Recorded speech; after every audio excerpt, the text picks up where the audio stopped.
Good morning.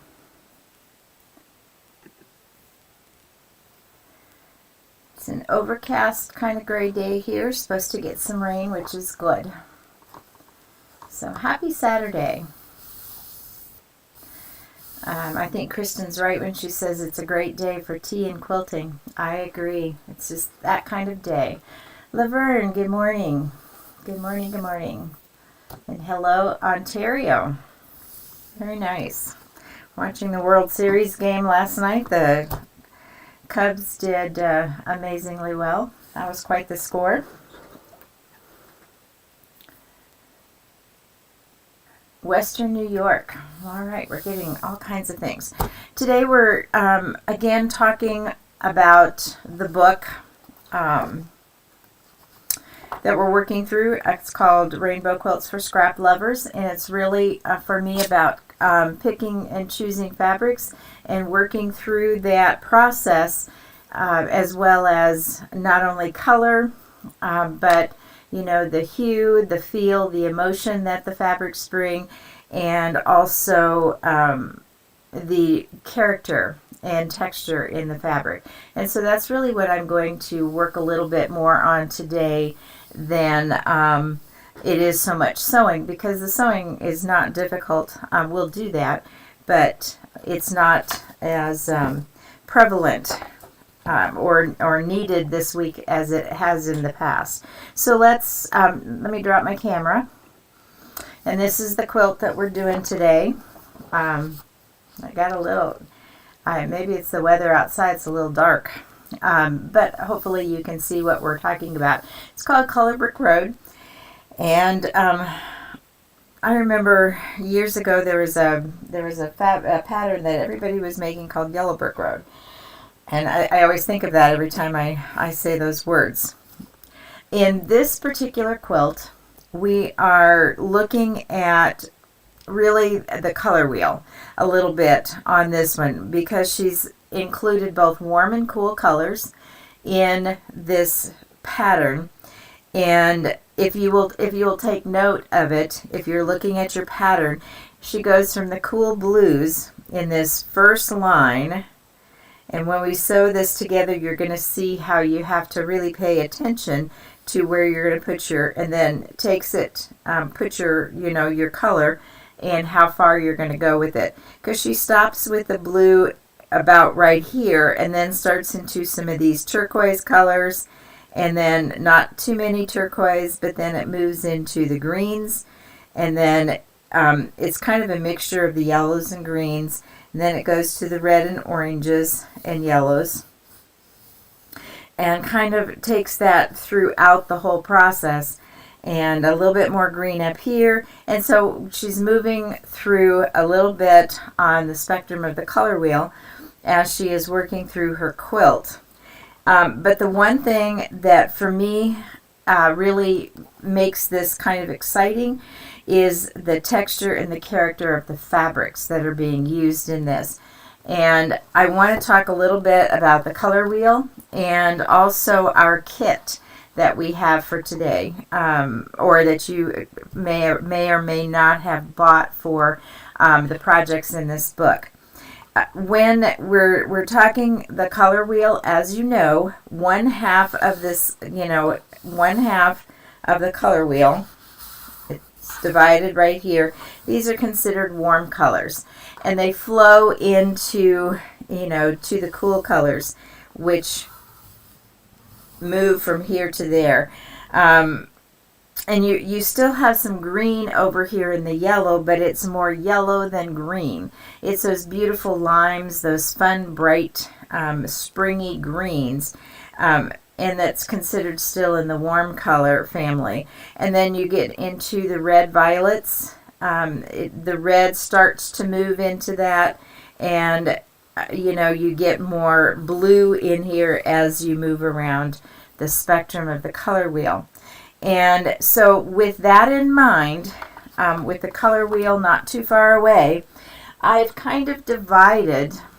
I just picked a point, and so I'm going to show you in the bundle that you got, if you wanted to follow a little bit of what we're doing here in the color brick road and following the, the color wheel.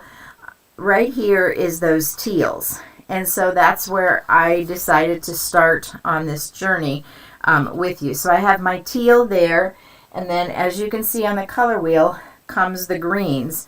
Now the greens are really divided in this bundle with, the cooler greens and then the warmer, greens. And all of them are a little bit on the shade side. And then it goes into the yellows. We didn't exactly have bright yellows because this was more of a fall grouping. But I threw in a few brighter yellows. I didn't get them all in the stack when I pulled the stack. But it goes to those in the yellow. And then pinks and reds. Again, you've got your texture. And then the last one in the bundle was the purples. So we've gone from the turquoise into the greens, into the more orangey yellows over here, to the brighter reds, and then from those reds that I'm out of the screen. So from the darker yellows into the deeper and brighter reds. And then we go into the, basically the purples. So we've moved around pretty much except for blue. And if you wanted to add blue into that, you certainly could and take that with it. So let me move my fabrics out of the way. And then the second thing that I really appreciated in this pattern was the texture in the fabrics. So if you're one of those who are picking your own fabrics and moving in, your own, going to your stash and grabbing out fabrics, pay attention also to the character and texture of the fabric. There's a lot of texture in here if you look closely. I don't think you can see as much on camera. My one camera, I can't seem to get it to focus real well. And so it's a little tiny bit blurry on there, so it makes it a little hard to see, and I apologize for that. I've been working on it, but so far haven't accomplished that. But you can see some of these, the texture really shows up, those polka dots, those squares, and up here. And so as you're choosing your colors, your fabrics, and what feel that you want for your quilt, because you can go the bright springy colors and still use all of this. If you use what you bought in the stack of fabrics, and then it's going to be a little bit more fall colors, so you can work on that. So now we get into making the blocks, and I've sort of made part of this, or at least laid it out for you. And there's two separate blocks that you're going to be making. On this side, you're going to be making a bunch of these because you'll put them back to back with each other, and you just have to pay attention where you're putting your background fabric or your really light fabric, because they need to go opposite sides. And then in between those blocks you have this long skinny block where you're putting two fabrics here and your background fabric. You'll sew those together as you'll sew these together here. So we can go through that very quickly, just the process of sewing those together.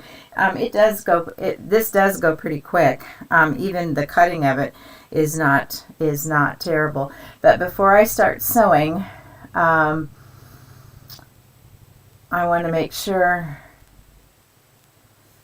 And while I'm sewing, and if you don't want to just sit there, tell me which quilt that you think in this book you would like to make, or are you in the process of making it already? Or I know some of you thought you might like to go scrappy. So let me know what your plan is on with this book or the quilts that's in it. So the first thing we do is we sew these two small rectangles together. So I'm getting them lined up.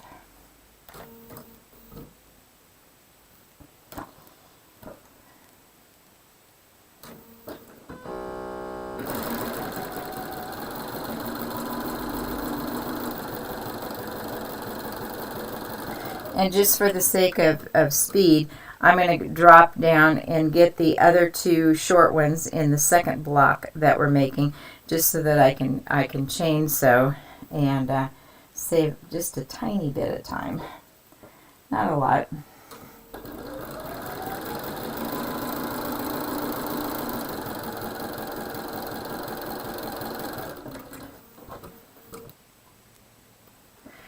Alright, and as you know, when we get into the pressing, really want to get that thread set in well and press with the side of the iron to make sure that seam is nice and flat, and then just flatten it. So now we have those two pieces together, and we're going to bring this background fabric over. And I like to lay out the block because the first time I was working on them, I didn't lay out the block, and I got the background fabric on the wrong side. So it's helpful to, at least for me, to lay the block out as I'm going to be sewing it, so that I know. And this one is, again,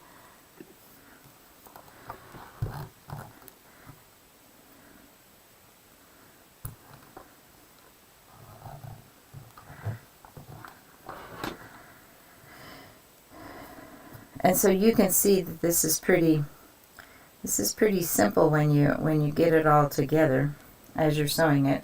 Hopefully you can see that it's not a complicated quilt to sew.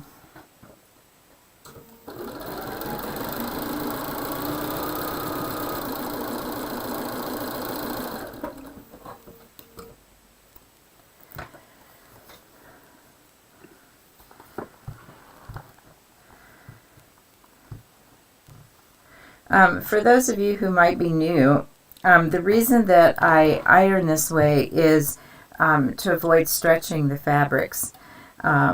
So now I have those two. I'm going to take that longer strip and I'm going to bring it down from the top, because it's the top part of this particular block.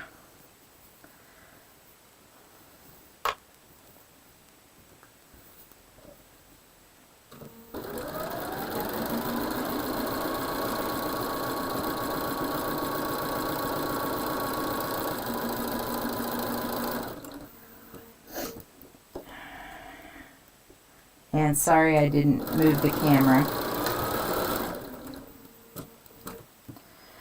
Alright, so I have that bottom block down here, but we're going to finish this upper one first. So again, I sink my threads. It does make a difference, and you can feel the difference if you run your finger over the seam line before you press it, and then after. You will see that there is a difference as it presses that out. So now I have the upper part, and now I want to put the bottom part onto this side of that quilt and straighten it out.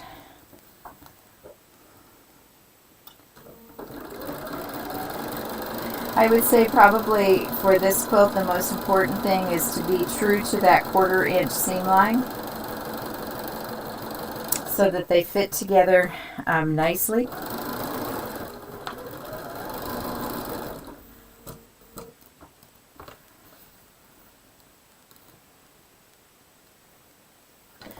And then again, I want to sink my threads. And then run my iron down the side just so that that seam line doesn't get folded over, because you can lose some of your seam line if there's wrinkles right along that seam. And so let's press this one.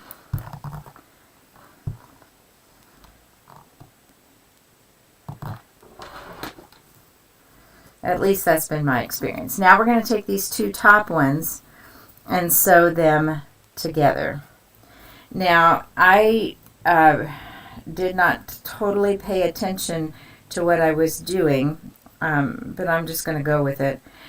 You want to make sure that you're pressing so that these are opposite each other, and I did not pay attention to that, because as I've told you before, it's tough for me to chew gum and walk at the same time.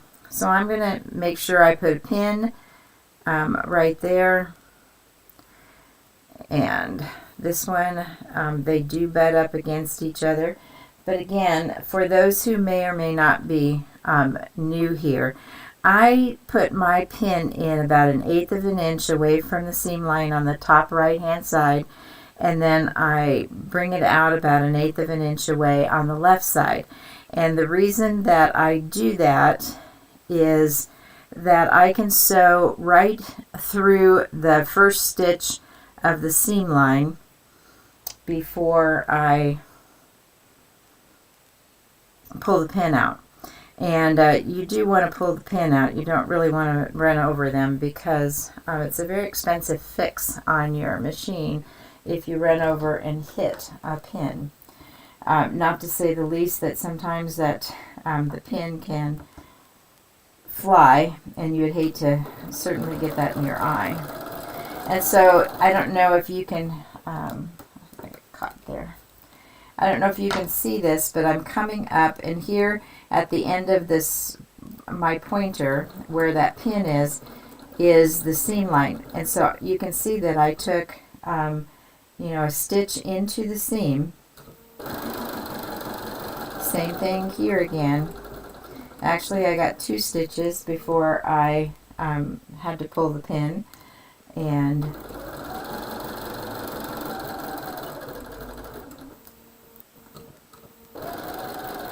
in the book, she does show you which way to press that, but I was talking and I messed that up. So now I'm going to sew these 2 bottom ones together here as well.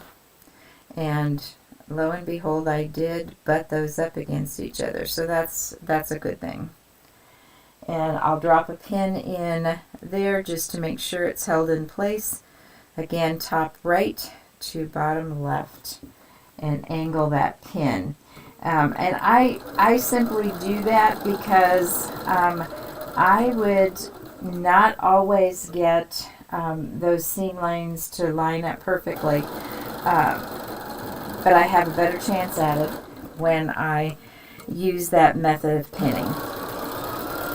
And I know it's a little bit unusual, but it works for me. So you might try it and see if it works as well for you. All right. Now we come back over, and I'm going to set those seams in there. I'm going to press down that seam line.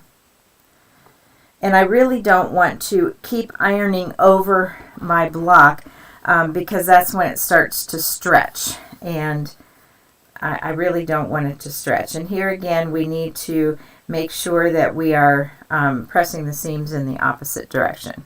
So I'm going to flatten my seam, press it in, go down the side, and then over. So I want to keep it from all that extra stretching. So now our 2 blocks that you're going to keep repeating over and over again are now here, and she does show you which way to iron them in the book, so make sure that you are paying attention to to that, what she's doing there. Got that just a little bit off. So I want to repin that.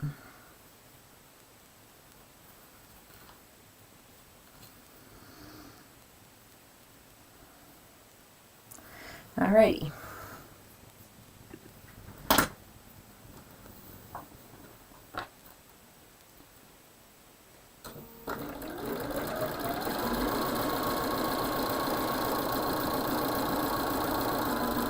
So I got that one seam line just a tiny bit off, and so I'm sewing to the outside where it was correct and not where I had made my mistake. And so you just kind of have to pay attention to, you know, you're sewing, you're lining things up, maybe not talk while you're doing it. I don't know. Maybe you can walk and chew gum better than I can.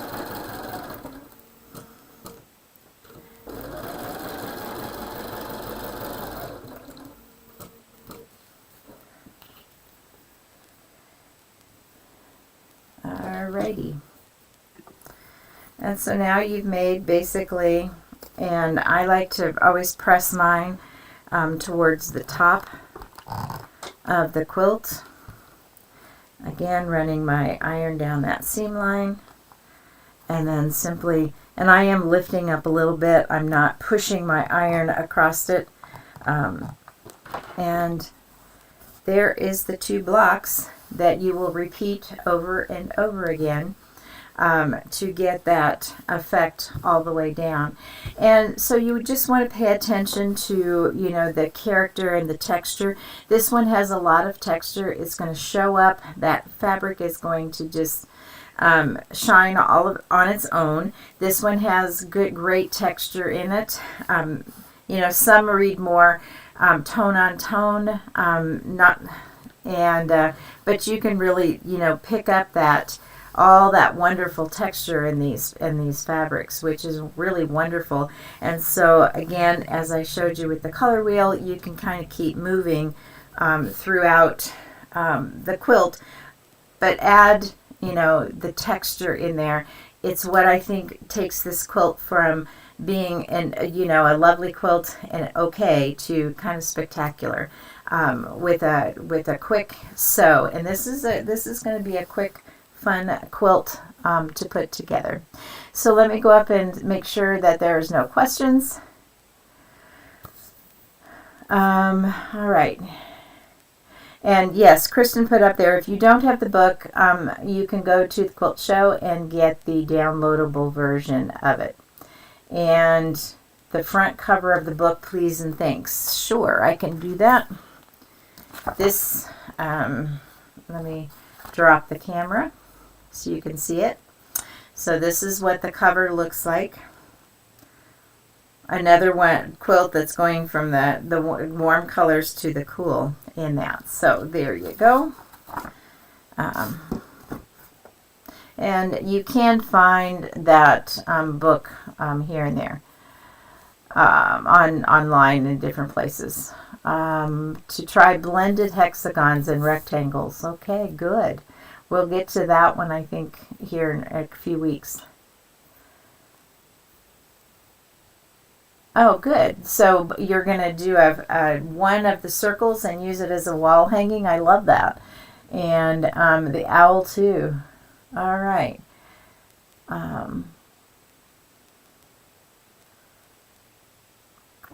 Aromatic rings. Background. The circus comes to town. And we're gonna start that one next week. I think it'll be a 2-weeker. All right. Thank you for sharing. And also, if you will,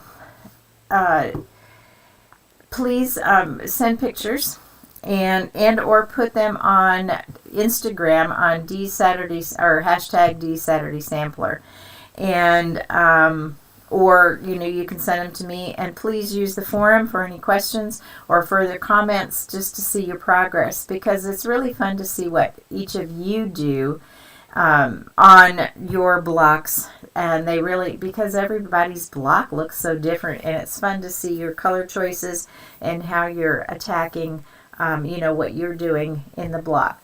So I will see you next week, and we'll be doing the circus, whatever the circus comes to town. If you were, of my age, I grew up in a small town in the Midwest, and a sort of circus would come every year to the big parking lot in our little town and set up, and it was always such an exciting time. So hopefully making this quilt will be just as exciting. So blessings to all of you, and see you next Saturday.